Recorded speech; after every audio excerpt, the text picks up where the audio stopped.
Bismillahirrahmanirrahim. Assalamualaikum warahmatullahi wabarakatuh. Ila hadratin Nabi Mustafa Rasulullah sallallahu alaihi wasallam wa ila kafatil anbiya'i wal mursalin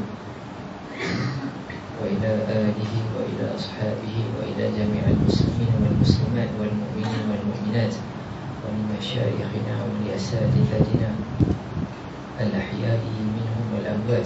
Syaikhuna lahu al-Fatihah. A'udzu billahi minasyaitonir rajim. Bismillahirrahmanirrahim. Alhamdulillahi rabbil alamin.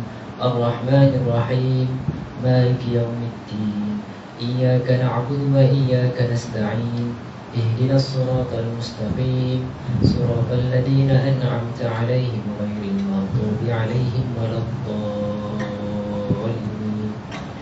Alhamdulillah, wassalatu wassalamu ala sayyidina Rasulillah wa ala alihi wa sahbihi wa man walah. Allahumma inna nas'aluka 'ilman nafi'an wa warzuqna fahma. Yang dimuliakan pengurusi dan seluruh jawatan kuasa surau, muslimin muslimat, hadirin hadirat yang berada di surau ini dan juga seluruh yang akan mengikuti kita bersama-sama. Mudah-mudahan kita beroleh faedah yang berterusan. Tuan-tuan dan puan sekalian, sebagaimana yang selalu kita sebutkan apabila kita menghadiri majlis-majlis yang mulia seperti ini, marilah sama-sama kita menghadirkan banyaknya niat yang baik. Apa yang pasti, kita sedang menunggu untuk tibanya waktu salat fardu Isyak yang akan kita dirikan secara berjamaah, ya, dengan kesungguhan nak menghidupkan apa yang Nabi SAW telah ajarkan untuk kita mendirikan solat fardu Isyak berjamaah. Jadi berapa ramai kita duduk ni, insyaAllah pahalanya akan dihitung. Dan sebagaimana kita sebutkan sebelum ni juga, majlis-majlis seumpama ini adalah majlis zikir yang mana akan disertai juga dengan para malaikat. Maka sebutkanlah benda-benda yang baik, mudah-mudahan diaminkan oleh para malaikat, ya. Dan nanti pada kira-kira jam 8.24 nanti, muadzin akan melaungkan azan waktu Isyak. Dan azan ni kita sama-sama pupuk diri kita, didik diri kita dan anak-anak cucu-cucu kita untuk jawab azan. 5 kali azan setiap hari itu adalah satu bentuk nak mengajar kita tentang syahadah, ya. Jawab azan, dengar, jawab, dan diakhiri dengan salawat dan doa kepada Nabi. Selepas azan kan, yang mana mudah-mudahan akan mendapat syafaat daripada Nabi kita di akhirat nanti. Tuan-tuan dan puan sekalian, malam ini kita nak berbincang tentang apa? Apakah muzakarah kita pada malam ini? Kita nak bermuzakarah berkenaan dengan perkara yang tiap-tiap hari kita buat. Bukannya benda yang kita buat sebulan sekali, tidak. Bukannya benda yang kita nak buat seminggu sekali, tidak. Bukannya benda yang kita buat 10 tahun sekali, tidak. Tetapi benda ini adalah benda yang yang kita akan buat tiap-tiap hari. Sebagaimana yang telah kita maklumkan, ya, malam ini akan kita bermuzakarah tentang usaha nak mencari benda yang halal, perkara yang halal. Benda ini akan merangkumi segenap aspek perbuatan kita. Kita sentiasa maklum bahawa kalau halal ni, yang terbayang dalam fikiran kita adalah benda makan minum, betul tak? Tapi malam ini kita akan bincangkan lebih luas lagi daripada perkara itu. Baik. Jadi panduan kita pada malam ini untuk sama-sama kita bincangkan adalah hadis yang ke-6 yang disusun oleh Al-Imam An-Nawawi rahimahullah ta'ala. Hadis yang ke-6 berkenaan dengan halal dan haram. Kita lihat Imam An-Nawawi dengan barakahnya usia dan ilmu beliau, dengan kesungguhan beliau mempelajari segenap banyak hadis daripada guru-gurunya, menguasai ilmu-ilmu dalam agama Islam. Jadi Imam An-Nawawi melihat hadis ini hadis yang begitu memandu kehidupan kita. Jadi Imam An-Nawawi letak hadis yang ke-6 ya. Baik, kita bacakan terlebih dahulu matan ataupun teks hadis ini, dan berikutnya kita akan sama-sama mengetahui apakah terjemahan daripada hadis ini, dan kita akan cuba untuk huraikan, dan kita cuba serap dan laksanakan dalam tindak tanduk seharian kita. Baik, tuan-tuan dan puan sekalian, rahimakumullah, daripada Abi Abdillah Nu'man bin Bashir radhiyallahu anhuma. Sayyiduna Nu'man bin Bashir, beliau dan ayahanda beliau adalah sahabat Nabi SAW. Jadi Sayyiduna Nu'man ini semasa hayatnya beliau kecil lah, jarak umurnya dengan baginda Nabi SAW. Beliau berkata, saya mendengar Rasulullah SAW bersabda, innal halala bayyinun wa innal harama bayyinun wa bainahuma umurun mushtabihat la ya'lamuhunna kathirun minan nas faman ittaqa ash-shubuhat faqad istabra'a li dinihi wa 'irdihi wa man waqa'a fi ash-shubuhat waqa'a fil harami karra'i yar'a hawla al-hima yushiku an yarta'a fihi ala wa inna likulli malikin hima ala wa inna himallah maharimu ala wa inna fil jasadi mudghah idza salahat salahal jasadu kulluh wa idza fasadat fasada jasadu kulluh ala wa hiya al-qalb. Hadis ini maksud dia, sesungguhnya yang halal itu jelas, yang halal itu jelas, dan yang haram itu jelas. Di antara kedua-duanya terdapat perkara-perkara yang syubhat, yakni yang samar-samar, yang tidak diketahui oleh sebahagian manusia. Maka sesiapa yang menjauhi perkara syubhat, bermakna dia telah menyelamatkan agama dan kehormatannya. Dan siapa yang terjerumus dalam perkara syubhat, maka dia dibimbangi akan terjerumus ke dalam perkara yang diharamkan. Sebagaimana penggembala yang membawa haiwan gembalaannya di sekitar padang larangan, maka lambat laun dia mungkin akan memasukinya. Ketahuilah bahawa setiap raja memiliki larangan, dan larangan Allah adalah apa yang dia haramkan. Ketahuilah bahawa dalam diri ini terdapat segumpal daging. Jika ia baik, maka baiklah seluruh tubuh ini, dan jika ia buruk, maka buruklah seluruh tubuh. Ketahuilah bahawa ia adalah hati. Hadis ini diriwayatkan oleh kedua-dua imam rahimahumullah, Al-Imam Al-Bukhari dengan nombor 52 dan Imam Muslim dengan nombor 1599. Muslimin dan muslimat sekalian, sebelum kita melanjutkan perbincangan kita berkenaan topik halal dan haram ini, marilah kita kembali melihat bagaimana susunan sabdaan Nabi SAW dalam hadis ini. Dimulakan dengan innal halala bayyinun, yang halal jelas, wa innal harama bayyinun, dan perkara yang haram pun jelas. Dan di antara kedua-duanya adalah perkara yang syubhat, mushtabihat, samar-samar. Ya, yang halal jelas, yang haram jelas. Di antaranya adalah perkara-perkara yang samar-samar, syubhat. Kemudian, siapa yang menjauhi perkara syubhat ni, dia telah menjaga agama dan kehormatan dirinya. Nampakkan jelas kan? Yang halal jelas, yang haram jelas. Tengah-tengah tu perkara yang samar-samar.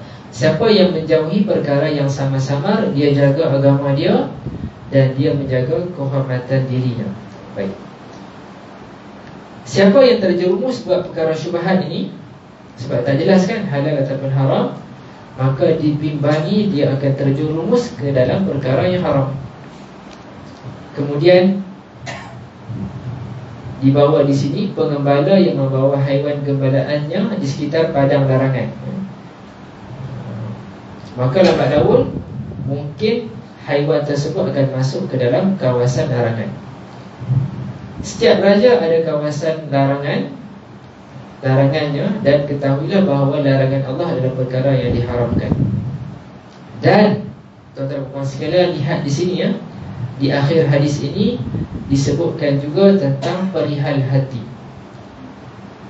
memberikan petanda kepada kita bahawa halal dan haram ini akhirnya akan membawa kepada kesan terhadap hati kita. Dinyatakan di sini bahawa hati kita ini jika baik maka akan baiklah seluruh anggota tubuh kita. Kalau sebaliknya, begitulah akan jadi. Dan kita akan lihat nanti apakah yang diberikan penekanan oleh ulama dan sarjana Islam berkenaan menjaga perkara halal dan haram. Baik, mari kita lihat apakah yang disebutkan oleh ulama berkenaan hadis ini. Imam Abu Daud menyatakan hadis ini 1/4 daripada agama. Imam Abu Daud juga berkata hadis ini merupakan dasar yang agung daripada dasar-dasar syariah, ya, sebab dia membicarakan tentang yang halal dan haram serta perkara yang di tengah-tengahnya. Dan Al-Hafiz Ibnu Hajar Al-Asqalani menyatakan bahawa ijma' ulama sepakat bahawa hadis ini banyak faedahnya. Baik, tuan-tuan dan puan sekalian, perkara-perkara yang halal jelas dinyatakan dalam Al-Quran dan juga nas-nas agama yang lain, termasuklah hadis Nabi SAW. Baik, kita lihat ya, antaranya adalah yang difirmankan Allah Subhanahu wa taala dalam surah Al-Maidah ayat yang kelima, Al-yawma uhilla lakumut thayyibat wa ta'amul ladina utul kitab hilul lakum wa ta'amukum hilul lahum. Pada masa ini dihalalkan bagi kamu memakan makanan yang lazat-lazat serta baik-baik, ya. Jadi perkara yang halal banyak. Haiwan makanan, haiwan ternakan yang boleh kita makan, ya, banyak. Yang berkaki 4, yang berkaki 2, ya, yang di laut, macam-macam. Tapi kena sembelih lah, peraturan. Yang haram pun sikit saja. Cuba bayangkan kalau yang halal peratusannya 50, yang haram 50. Susah kita kan? Tapi dengan rahmat Allah Subhanahu wa taala, begitu banyak benda yang halal yang boleh kita makan, dan begitu jelas yang haram ni sikit, antaranya khinzir kan, dan juga bangkai dan seumpamanya. Sama jugalah benda-benda minum, ya. Dan perkara yang haram yang telah dinaskan oleh Allah Subhanahu wa taala secara jelas adalah perbuatan seperti mana? Seperti riba, zina, bunuh diri, dan lain-lain lagi. Baik, kita lihat di sini, ya, antaranya ialah peringatan yang dinyatakan dalam firman Allah Subhanahu wa taala berkenaan dengan riba. Surah Al-Baqarah ayat 279, fa illam taf'alu fa'dhanu biharbin minallahi wa rasulih wa in tubtum falakum ru'usu amwalikum la tadhlimuna wa la tudhlamun. Oleh itu, kalau kamu tidak juga melakukan perintah Allah, yakni mengenai larangan riba itu, maka ketahuilah kamu akan adanya peperangan daripada Allah dan Rasulnya, kerana akibatnya kamu tidak akan menemui keselamatan. Jika kamu bertaubat, maka hak kamu yang sebenarnya ialah pokok asal harta kamu, dan yang demikian itu kamu tidak berlaku zalim kepada sesiapa, dan kamu juga tidak dizalim oleh sesiapa. Baik, di sini dinyatakan tentang larangan melakukan riba. Diisytiharkan perang kepada mereka yang tidak meninggalkan riba. Baik, jadi panduannya daripada Al-Quran dan juga hadis, yang halal jelas dan yang haram jelas. Baik, yang di antara kedua-duanya adalah perkara yang samar-samar. Baik. Jadi kalau kita nak lihat balik dalam kehidupan kita seharian, bermulanya daripada usaha kita nak dapatkan makanan dan minuman tersebut, hendaklah melalui cara bekerja, kan, betul kan, mencari pendapatan yang halal. Maka yang ini sama-sama kita berikan perhatian. Saya ingatkan diri saya sendiri dan juga kita semua, mudah-mudahan kita semakin berusaha untuk sungguh-sungguh dalam kerja mencari rezeki yang halal, sebagaimana yang telah dipersetujui syarat-syarat dengan majikan kita. Maka kita kena usaha sungguh-sungguh,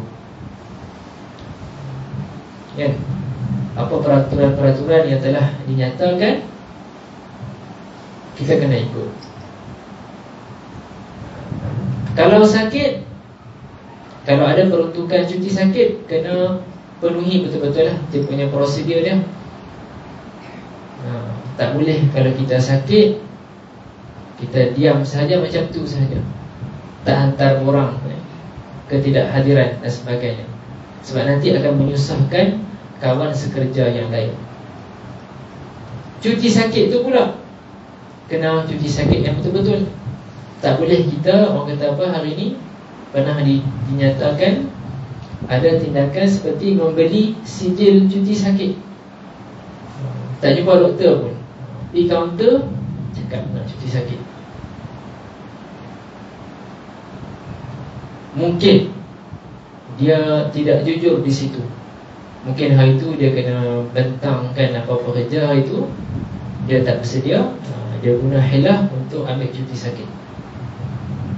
Jadi bila kita ingat benda ni, kita akan banyak kali fikir, takkan nak menipu walaupun cuti sakit. Bukan maksud saya kalau sakit kena pergi kerja juga, tak. Maksudnya di sini jangan menipu lah. Kalau tak sakit, saja-saja buat sakit sebab tak mau pergi kerja, itu yang kita nak elakkan. Setengah orang dia kata, oh majikan dah bagi 30 hari setahun cuti sakit, rugi lah tak guna kan. Mai kita cari penyakit. Dia pandang macam tu pula. Majikan sediakan jika diperlukan. Baik. Apa lagi? Banyaklah ya. Kelompongan-kelompongan yang ada sama-sama kita usaha untuk elakkan. Mungkin perbuatan orang kata apa, rasuah dan seumpamanya tu, itu juga yang akan merobek keberkatan rezeki kita. Baik, itu dari segi kita mencari pendapatan untuk mendapatkan perkara yang halal dan dan mengelakkan perkara yang haram. Baik, dah ada pendapatan nak beli makanan pula. Yang ini pun sama-sama kita berikan perhatian.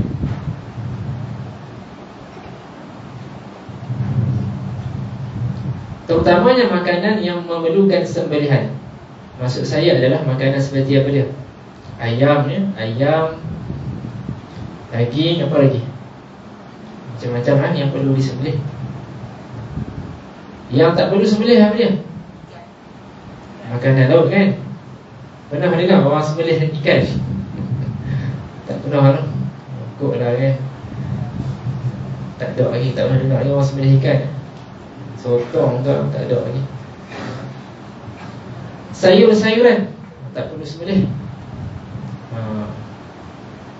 Jadi itu kena beri perhatian. Pernah terbaca kan yang kes-kes orang jumpa dekat pasar raya ayam yang ada kesan tebu dekat leher ayam kan? Sembelih macam mana tu lah? Tu tak sembelih lah tu.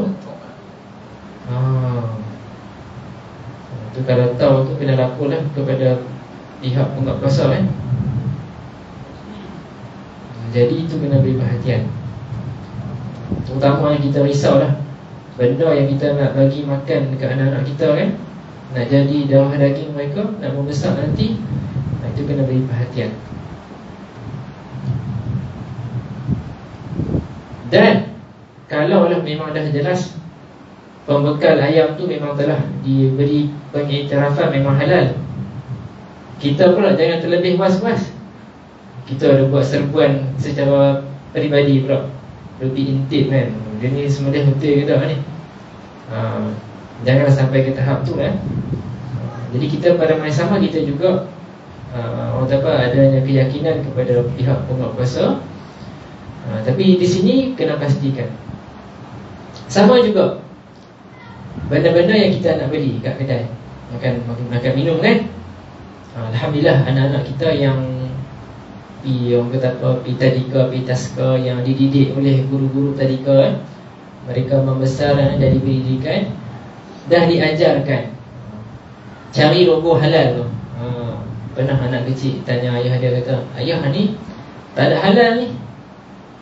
Jadi betul tu. Sebab di Malaysia alhamdulillah kita adanya agensi-agensi, institusi yang menguruskan halal haram ini, segi pengiktirafan tu. Maka kita kena manfaatkan.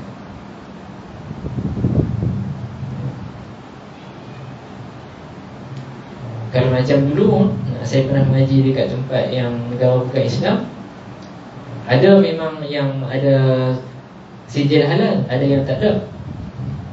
Yang tak ada tu kena buat kerja rumah lebih sikit lah. Kena study apakah ingredient dia, bahan-bahan dia. Tapi alhamdulillah kita kat Malaysia ni, alhamdulillah dah ada banyak orang kata apa, panduan jelas kan. Bahkan hotel pun ada yang ada sijil halal. Mesin ayam apa, kuku tu tak, kuku ke kowi ke ada kan, sijil halal kan, apa logo halal tu. Apa lagi, sabun basuh mana? Pasal tak sabun basuh baju tu? Kalau tuan-tuan perempuan rajin lah, sekali buat kerja rumah, pergi praktis cari kat kedai tu kan, cuba tengok. Maksud kata tahniah lah kepada pengeluar sabun basuh yang sangat prihatin kan. Maksud kata dia nak pastikan sabun basuh dia tu tak masuk benda-benda yang tak sepatutnya. Jadi banyak lagi lah Maka itu panduannya. Baik. Benda-benda yang lain contohnya kalau kita terjumpa dekat satu tempat tu ada makanan terhidang, kalau kita ada rasa takwa, kita akan cuba pastikan dahulu makanan ni adakah diniatkan untuk jamuan kepada semua. Kena pastikan dahulu. Jangan nampak je makanan. Contohlah ada meja kat tepi surau ni, padahal orang tu mungkin dia baru beli makan, dia nak guna bilik air sekejap, dia letak dulu makanan kat luar kan. Kita pun, oh ni makanan kat tepi surau ni, kenduri ikut lah, terus pergi ambil.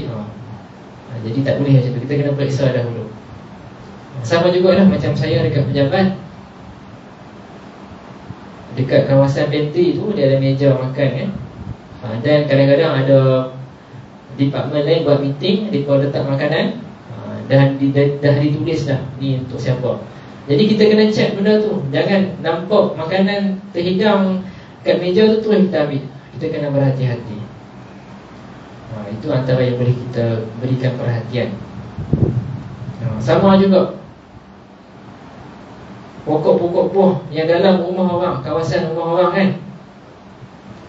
Kena didik anak-anak kita, jangan duk pergi rabat pagar rumah orang masuk, dia ambil buah rumah orang punya. Melainkan kalau dia isytiharkan dekat penduduk kampung, okey, pokok rambutan ni satu kampung boleh main kalau tuanya. Tu tak apalah. Tetapi kalau tak ada benda tu, kena minta izin dan seumpamanya. Baik. Jadi itulah, kita kembali kepada hadis ini. Sesiapa yang menjaga dirinya daripada buat benda-benda yang syubhat, sebenarnya dia menjaga agamanya dan menjaga kehormatan dirinya. Banyak lagi contoh lain yang kita boleh lihat. Sekecil-kecil perbuatan pen pejabat dengan pen peribadi, itu pun boleh kita bersikap warak, berhati-hati. Pen pejabat guna untuk urusan pejabat sahaja, pen peribadi guna untuk pen kerja peribadi. Itu antara contoh-contoh yang lain. Baik. Jadi dalam kebiasaan kita duk ingat, memang betul lah, halal, haram, syubhah ni benda-benda yang melibatkan makan minum, pakaian, betul tak? Pakaian lebih-lebih lagi lah, orang lelaki tak boleh pakai yang sutera, betul tak? Kasut tak boleh kasut yang dibuat daripada najis, kan? Okey, baik. Halal dan haram ini kita kena lihat dua benda aspek dia. Ada benda yang haram kerana zatnya. Contoh apa dia? Khinzir. Itu secara zatnya memang haram. Kalau sembelih sampai putus urat khinzir itu pun haram juga. Mungkin ada soalan orang-orang yang nak meragukan kita, kan, musuh-musuh Islam. Dia kata khinzir ni dah disembelih dah betul-betul ni, dah terputus dah, darah dah mengalir keluar dah, tapi tetap haram sebab secara zatnya memang haram. Baik, kalau situasi darurat itu lain lah, dia punya situasi dia. Baik. Dan haram yang kedua adalah yang disebabkan disababih. Apa contohnya? Ayam yang dah disembelih betul-betul, tetapi ayam yang dicuri, dia haram sebab dicuri. Ikan halal lah, tak perlu sembelih, tapi ikan yang dicuri disebabkan perbuatan mencuri itu jadinya haram. Okey, baik.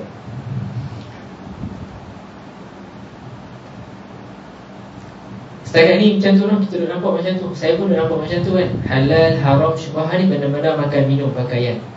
Tetapi sebenarnya luas daripada tu lagi. Benda yang kita cakap ni pun kena ikut benda tu juga. Benda yang kita cakap, ada yang halal boleh cakap, benda yang haram pun tak boleh cakap, dan perkara yang syubhah. Contoh yang mudah, benda yang halal kita boleh cakap apa dia? Berzikir, baca Quran, tanya khabar, itu dah halal, kan? Jelas. Hiburkan kawan-kawan kita, kan, nak ceriakan keadaan. Yang haram pun jelas, apa dia? Kita mengata kat orang, kita mengumpat dia, kita fitnah dia, mencabut, macam-macam lah. Itu yang haram. Yang syubhah pun ada, benda yang tak pasti. Dapat mesej ada isu tertentu, kena pastikan dahulu. Kalau kita tak pasti, itu adalah benda-benda yang syubhah. Itu antara contoh yang kita boleh lihat. Benda kita cakap pun ada yang halal, yang haram dan syubhah.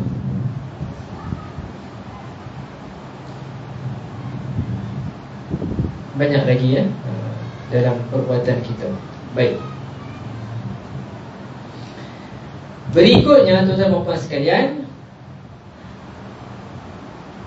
sangat bagus untuk kita menghayati dan memahami satu lagi hadis Nabi SAW yang diriwayatkan oleh Imam At-Tirmidzi, hadis yang bernombor 2518, yang berbunyi, Da' ma yaribuka ila ma la yaribuka. Tinggalkanlah apa yang meragukan kamu kepada yang tidak meragukan kamu. Jadi ada kaedah fiqah lah dalam ilmu fiqah, kan, benda yang pasti dan benda yang meragukan. Maka kita pilih benda yang pasti dan tinggalkan perkara yang tidak pasti, yang meragukan.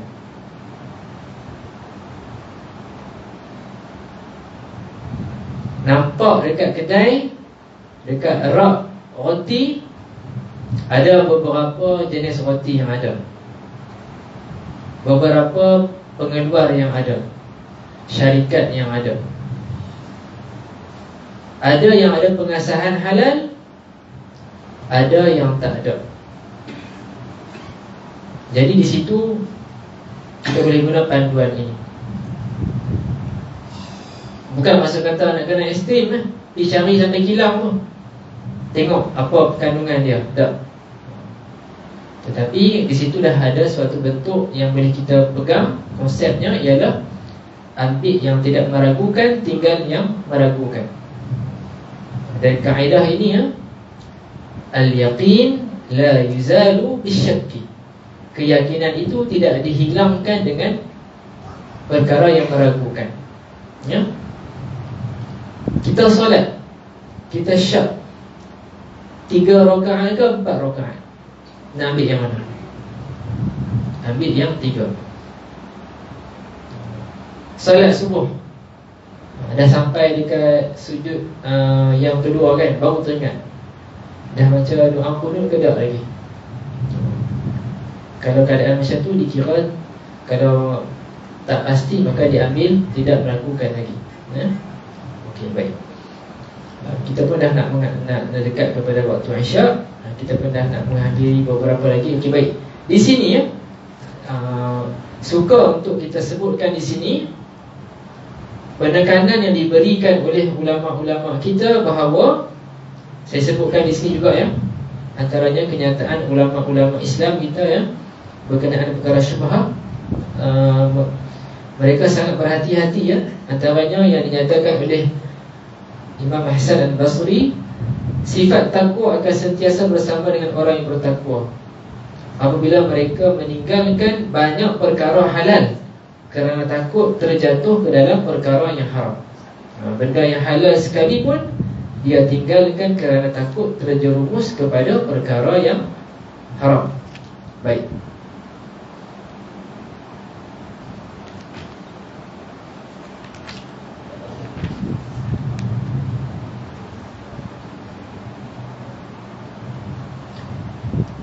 Makan makanan yang halal dan berusaha bersungguh-sungguh mendapatkan perkara yang halal sangat memberikan kesan kepada iman dan hati. Imam Ahmad rahimahullahu ta'ala ditanya kepadanya benda apa yang melembutkan hati. Beliau menjawab, makan makanan yang halal.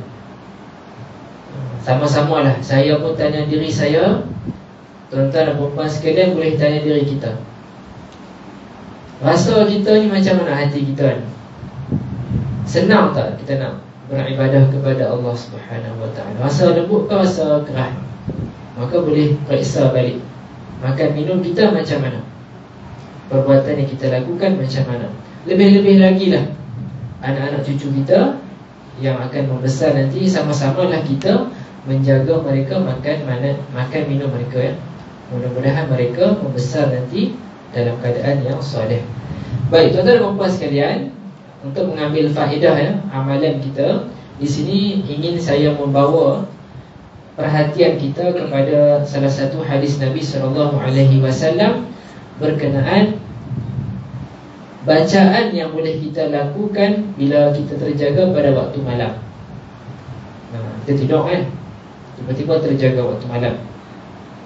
Baik, antaranya ialah di sini ya, saya bacakan hadis yang diriwayatkan oleh Imam Al-Bukhari dalam kitab sahihnya, an Ubadah bin As-Samit an Nabi sallallahu alaihi wasallam qala man ta'arra min al-lail faqala la ilaha illallah wahdahu la syarika lah lahul mulku wa lahul hamd wa huwa ala kulli syai'in qadir alhamdulillah wa subhanallah wa la ilaha illallah wallahu akbar wa la hawla wa la quwwata illa billah thumma qala Allahumma ghafirli aw da'a ustujiba lahu fa in tawadda'a wa shalla qubilat salatuh. Baik, sesiapa yang terjaga daripada tidurnya pada waktu malam kemudian membaca la ilaha illallah wahdahu la syarikalah lahul mulku wa lahul hamd wa huwa ala kulli syai'in qadir alhamdulillah wa subhanallah wa la ilaha illallah wallahu akbar wa la haula wa la quwwata illa billah. Kemudian berdoa Allahumma ghafirli, yang bermaksud ya Allah ampunkanlah dosaku, atau doa lain diperkenankan untuknya, dan jika dia berwuduk dan solat diterima solatnya. Jadi ini insya-Allah ya, kita boleh jadikan amalan kita. Mudah-mudahan saya sendiri pada malam ni kalau terjaga waktu malam boleh teruskan amal benda ini ya. Sebab hari ini Orang kata apa berjayanya syarikat-syarikat yang duk buat periklanan media sosial mereka berjaya mewujudkan ketagihan kepada telefon mereka sangat berjaya. Perhatikan hari ini, kalau kita pergi mana-mana pun memang ramai orang akan tengok telefon. Sampai ke tahap ada orang buat lawak lah, dia kata dia buat kartun ada 2 ekor burung ni lah. Mereka nampak macam ada patung yang dekat bendang ke ataupun kebun kan. Patung yang macam nampak macam manusia, sebab dia nak acah haiwan tu supaya tak makan tanaman tu. Jadi burung tu tanya, yang tu manusia ke tak? Kawan burung tu kata, yang tu bukan manusia. Sebab apa?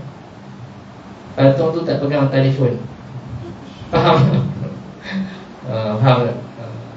Sampai ke tahap tu haiwan pun boleh faham. Yang dikatakan manusia ni, zaman dah ni kena pegang telefon. Jadi lepas ni, siapa yang ada kebun, dia nak letak patung-patung apa? Orang panggil apa istilah ni? Patung-patung apa? Orang-orang kena letak model telefon sekali. Baru haiwan boleh faham itu manusia. Sama-sama lah Dan akhir sekali sebelum kita azan, saya nak menyuruh dekat diri saya sendiri juga dan tuan-tuan dan puan sekalian, marilah sama-sama kita menjaga keberkatan masa kita dan fokus kita. Kalau terlalu hanyut dengan telefon pun tak selamat. Gunakan untuk cara yang baik. Mudah-mudahan mendapat barakah daripada Allah Subhanahu Wa Taala. Baik, mudah-mudahan mendapat faedah. Dan sebagaimana yang telah dimaklumkan tadi, selepas solat Isyak nanti kita akan adakan doa dan zikir dan tahlil untuk sama-sama kita mendoakan saudara kita yang telah dijemput oleh Allah Subhanahu Wa Taala. Hari ini hari kita untuk mendoakan orang lain. Mudah-mudahan bila tiba giliran kita nanti, manusia lain akan mendoakan kita juga. Hadza wabillahi taufiq wal hidayah. Assalamualaikum warahmatullahi wabarakatuh. Syukran.